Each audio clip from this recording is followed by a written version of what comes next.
দেশের সবকয়টি বিভাগে দমকা বা ঝড়ো হাওয়া সহ বৃষ্টি ও বজ্রবৃষ্টির পূর্বাভাস দিয়েছে আবহাওয়া অধিদপ্তর। একই সঙ্গে দেশের নদীবন্দরগুলোকে ১ নম্বর সতর্ক সংকেত দেখাতে বলা হয়েছে।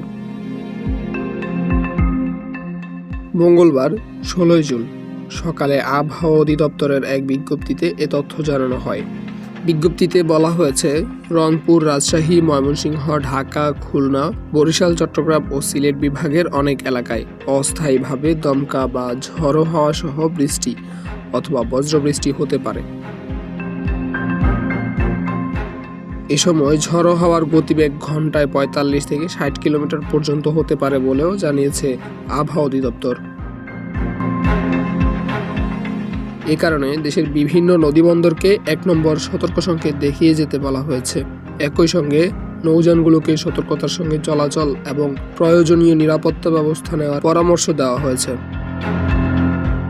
Abdullah Al Mamun, news desk, Public Tribune.